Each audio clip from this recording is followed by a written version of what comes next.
हम लोग साइंस में चैप्टर नंबर 5 कंटिन्यू करें। जो चैप्टर का नाम है the fundamental unit of life. Fundamental unit of life जिसमें हम लोग सेल के बारे में पढ़ रहे थे, जिसमें सेल की बेसिक नॉलेज हमने ली और साथ में सेल के कौन कौन से इम्पोर्टेंट ऑर्गन्स होते हैं वो भी हम लोग देख रहे थे। कि जनरली जो सेल होता है ना, वो सेल वो किससे बना हुआ होता है कि ये सेल में मेन ऑर्गन्स जो होते हैं ना वो सबसे बाहर आता है, वो आता है सेल मेम्ब्रेन।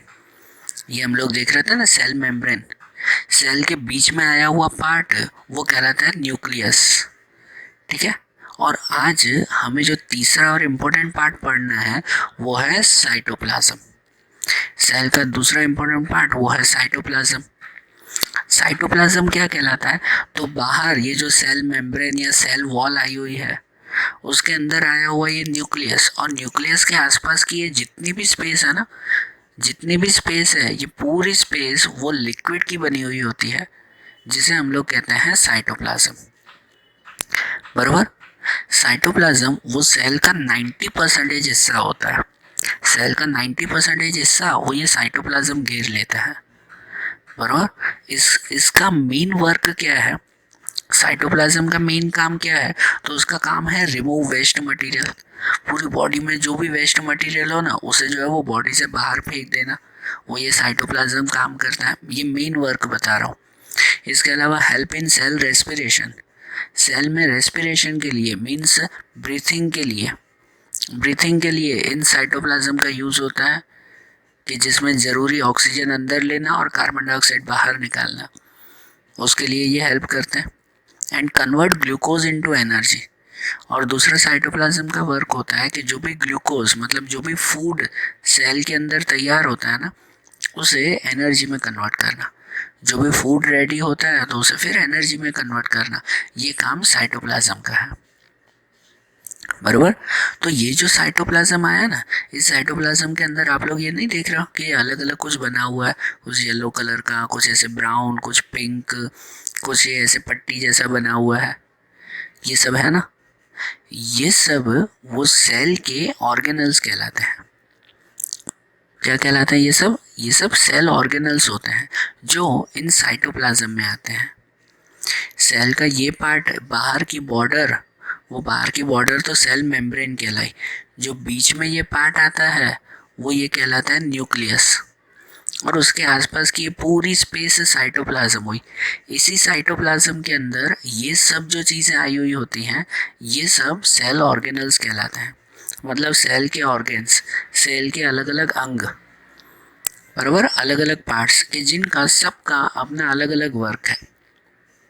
बराबर। सबका अपना अलग अलग वर्क होता है। तो आज हम लोग इन सब के बारे में वो शॉर्ट में समझें कि ये सब जो है वो क्या है और क्या काम करते हैं। जिनमें साइटोप्लाज्म के अंदर जो जो सेल ऑर्गेनल्स आए हैं वो एक एक करके समझें। तो सबसे पहला हम लोग पार्ट समझेंगे, वो सेल ऑर्गेनल्स में सबसे पहला वो आता है endoplasmic reticulum. Endoplasmic reticulum short में कहते हैं उसे ER, एंडोप्लाज्मिक रेक्टिकुलम। ये जो सेल होता है ना, यहाँ पहले ये फोटो में देखना, ये जो सेल होता है उस सेल में बिल्कुल बीच में ये न्यूक्लियस आया ना, ये पूरा पार्ट वो न्यूक्लियस का है। और न्यूक्लियस के आसपास ये येलो कलर का पार्ट दिखाई दे रहा है ना, ये येलो कलर की जो पट्टियाँ होती हैं वो होते हैं जनरली एंडोप्लाज्मिक रेक्टिकुलम। बराबर। ये एंडोप्लाज्मिक रेक्टिकुलम होते हैं, ER कहते हैं। ये ER वो दिखने में कैसे होते हैं? तो इस तरह से, बराबर, एक क्रिस्टल शेप में, मतलब कैसे कि एक के साथ एक लेयर्स जो है वो जुड़ी हुई होती है, एक के साथ एक लेयर जुड़ी हुई होती है। और ये जनरली वो न्यूक्लियस के आसपास ही होते हैं, कि जहाँ पे बिल्कुल बीच में न्यूक्लियस हुआ उस न्यूक्लियस के आसपास ही ये एंडोप्लाज्मिक रेक्टिकुलम होते हैं। इस एंडोप्लाज्मिक रेक्टिकुलम के भी दो पार्ट होते हैं। एक होता है स्मूथ एंडोप्लाज्मिक रेक्टिकुलम और एक वो रफ एंडोप्लाज्मिक रेक्टिकुलम। एक स्मूथ ER और एक रफ ER। स्मूथ ER वो जैसे कि आप ये इसे देख रहे हो, ये येलो कलर वो स्मूथ ER है। क्यों? क्योंकि इसका जो सरफेस होता है वो एकदम क्या कह सकते हैं कि भाई स्ट्रेट एकदम जो है वो ये साफ सरफेस होता है, जबकि कुछ जो होता है ना, जैसे कि ये पार्ट देख रहे हो, ये येलो कलर का पार्ट, इसमें इनके सरफेस के ऊपर कुछ सर्कुलर पार्ट्स बने हुए होते हैं। ठीक है ना, क्या बने हुए होते हैं, ऐसे ये सर्कुलर पार्ट्स बने हुए होते हैं जिन्हें कहते हैं राइबोसोम्स। ये फोटो में देख रहे हो ना, बराबर, कि जो सरफेस जो एकदम ये स्मूथ बने हुए हो तो वो स्मूथ एंडोप्लाज्मिक रेटिकुलम कहलाते हैं, स्मूथ ईआर। जबकि जिनके सरफेस पर ये सर्कल्स बने हुए हो ना, ये सर्कल्स बने हुए हो तो वो कहलाते हैं रफ एंडोप्लाज्मिक रेटिकुलम। और इन सर्कल्स को हम लोग क्या कहते हैं, ये सर्कल्स कहलाते हैं राइबोसोम्स, बरोबर ना। एंडोप्लाज्मिक रेटिकुलम के ये सब सर्कल्स वो क्या कहलाते हैं, राइबोसोम्स कहलाते हैं। राइबोसोम्स का काम क्या है, तो राइबोसोम्स का काम है सेल के अंदर प्रोटीन क्रिएट करना।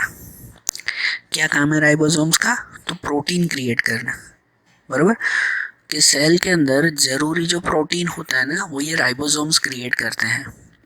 और ये पूरा ईआर का वर्क क्या है कि ये जो एंडोप्लाज्मिक रेटिकुलम है, ठीक है, ये जो पूरा ईआर है इसका काम क्या, ये क्या काम करेगा, तो इस ईआर का मेन फंक्शन वो बॉडी के अंदर जरूरी लिपिड्स वगैरह तैयार करना।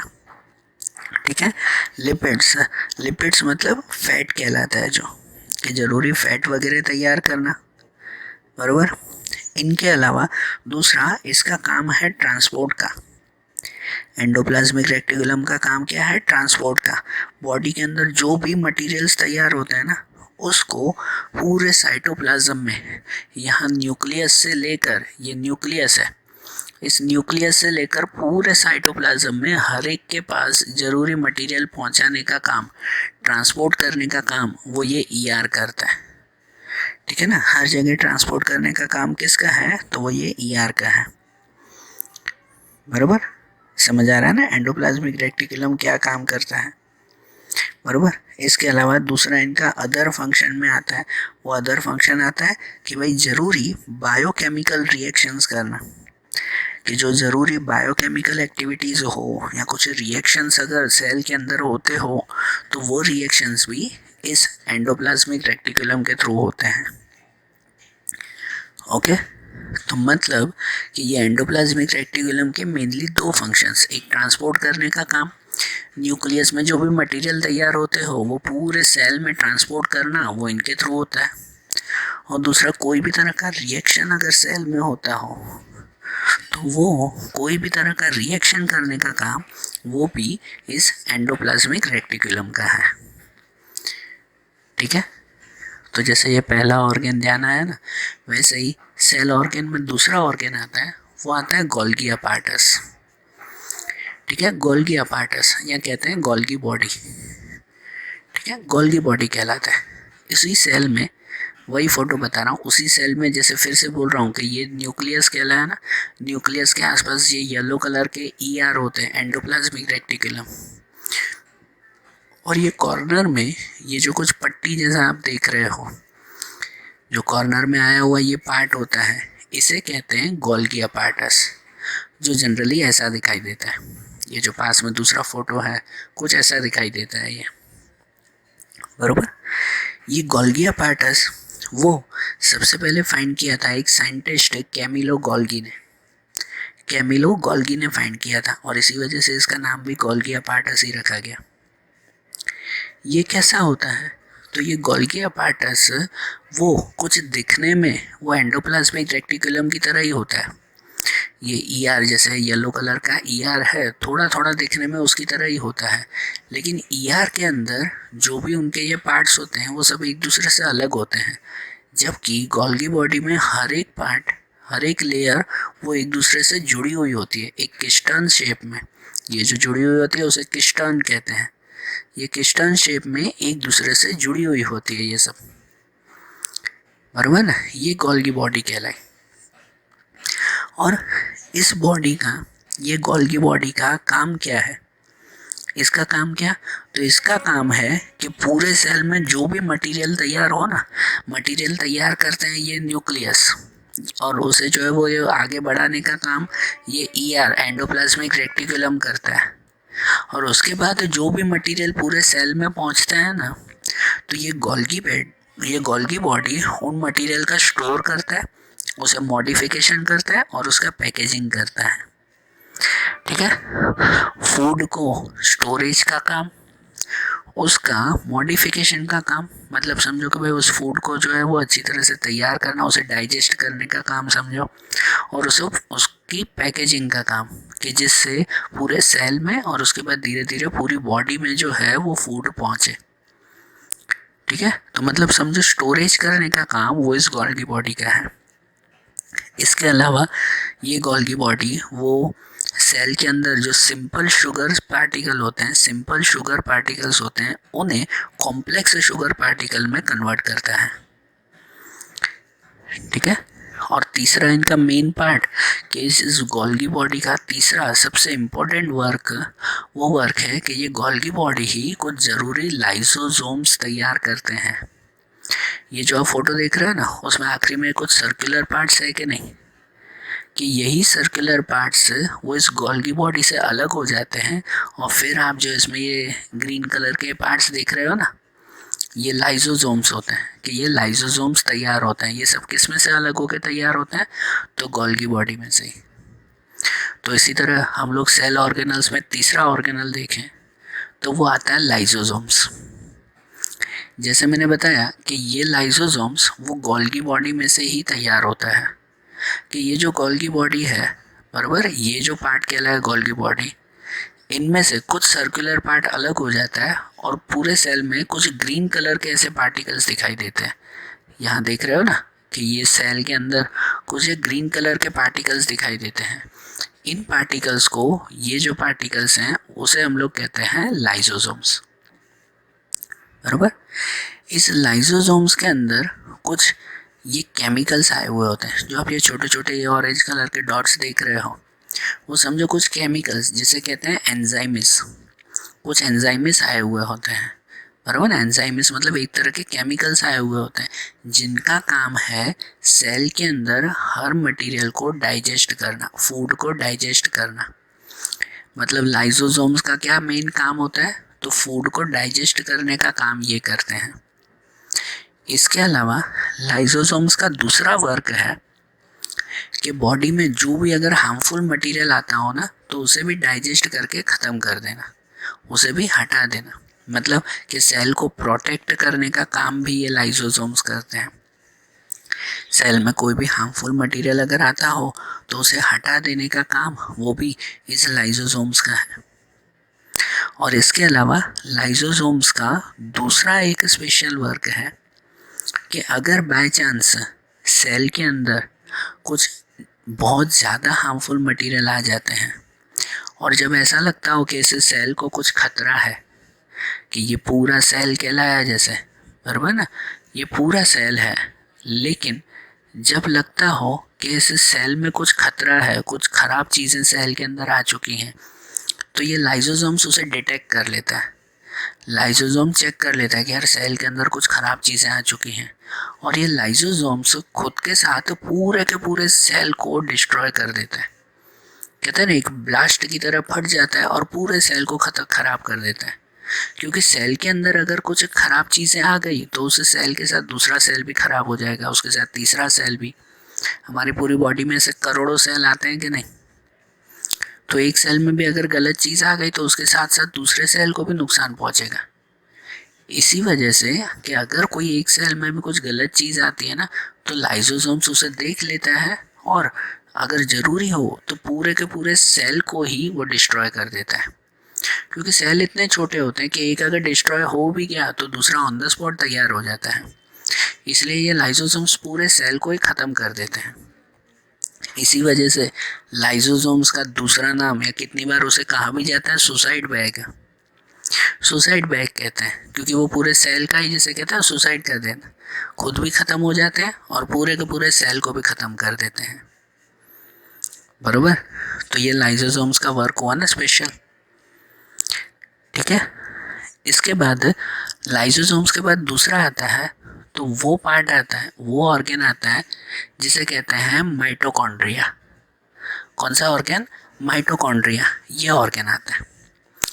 माइटोकॉन्ड्रिया जो आप लोग ऐसे सेल के अंदर ये जो कुछ ब्राउन कलर के ये पार्ट्स देख रहे हो, होता है ना सेल के अंदर ये जो ब्राउन कलर के ये ऑर्गेन्स आए हुए होते हैं, ये ब्राउन कलर के ऑर्गेन्स उसे माइटोकॉन्ड्रिया कहते हैं। देखो ये बड़े में ऐसे दिखाई देते हैं, ठीक है, समझ रहे हो ना। एक ही सेल के अंदर कितनी सारी चीज़ें आई हुई होती है। एक छोटा सा सेल जो आंखों से दिखाई भी नहीं देता, लेकिन फिर भी उसके अंदर इतनी सारी चीज़ें होती हैं।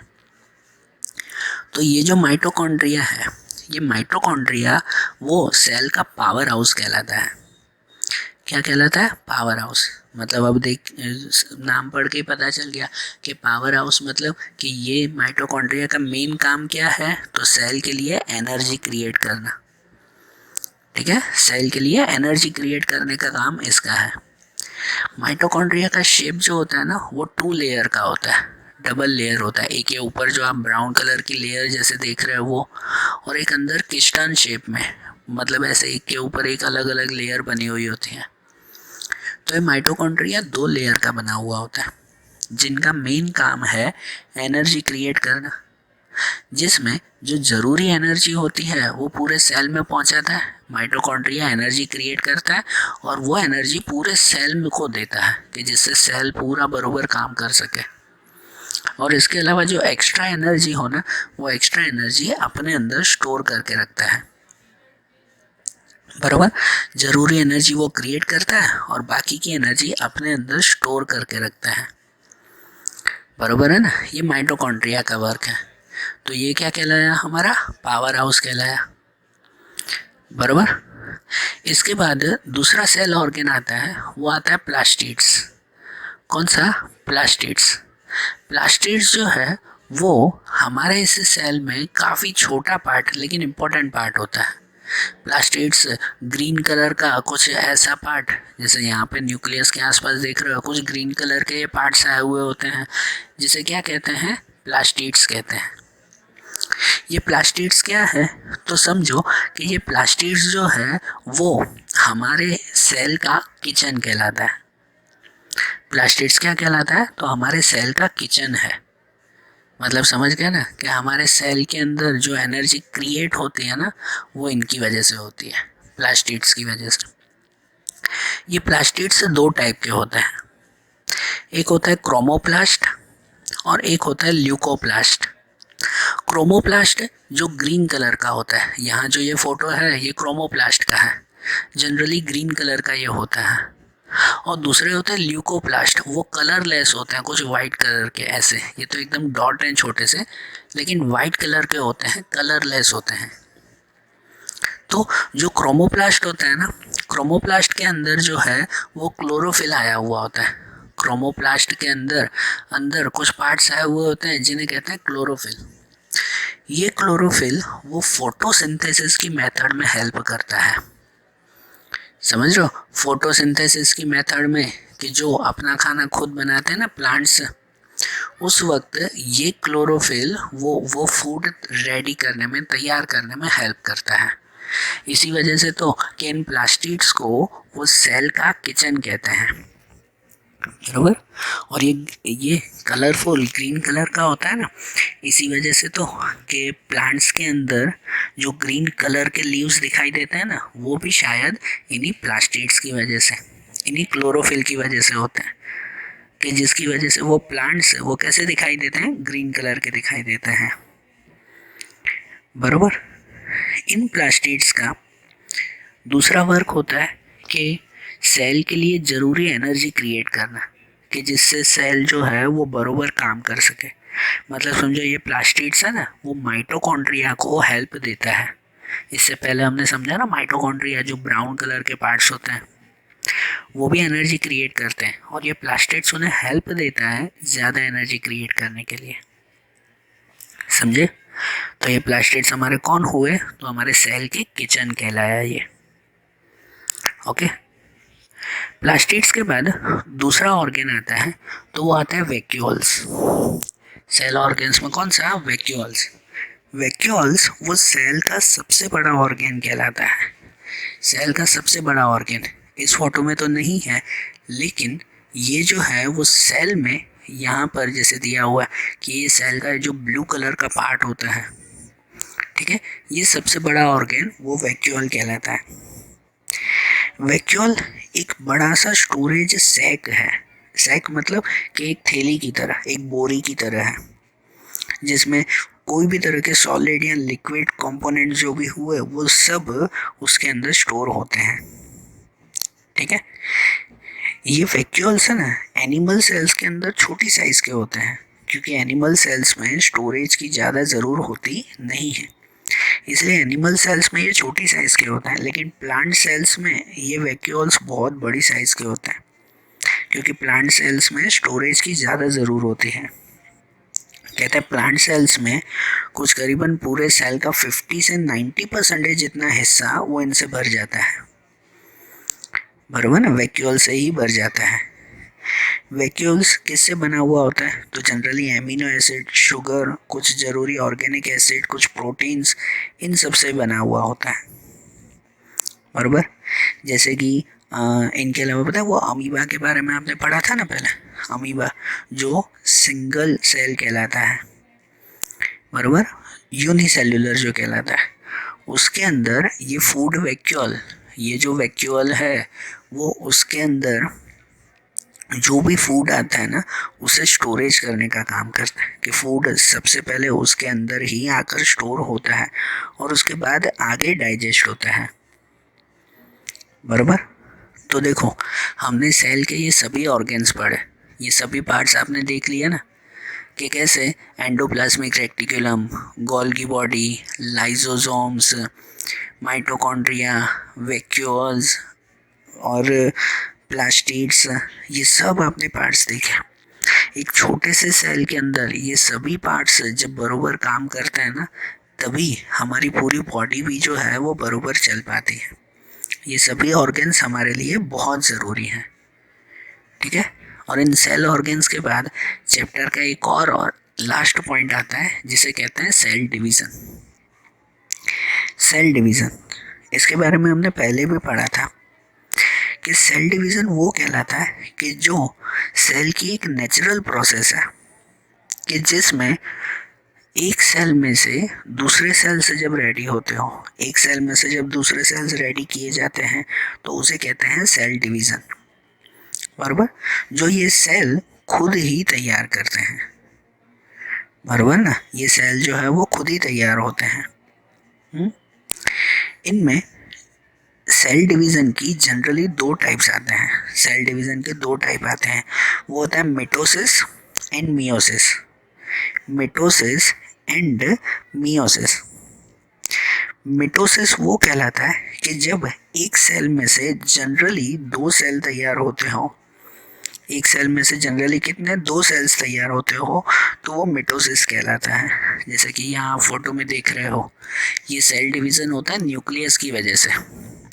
सेल के अंदर जो न्यूक्लियस आया, जो ब्लू कलर का पार्ट, धीरे धीरे वो न्यूक्लियस जो है वो ग्रो करके वो दो पार्ट में डिवाइड हो जाता है, ठीक है।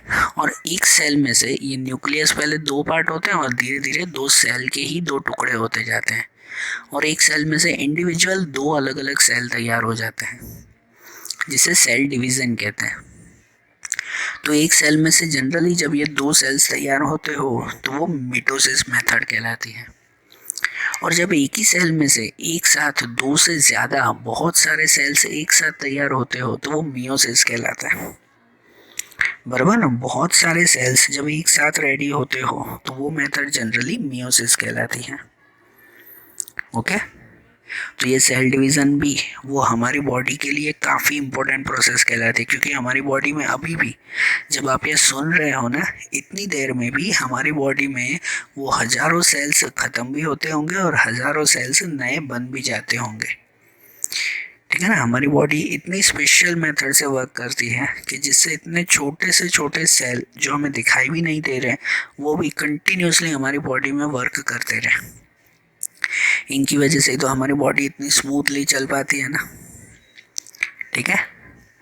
तो आज जैसे हमने साइंस में ये चैप्टर देखा ना, ऐसे ही अब साइंस के दूसरे चैप्टर्स हम लोग अगले वीडियोस में देखेंगे, ओके। Thank you.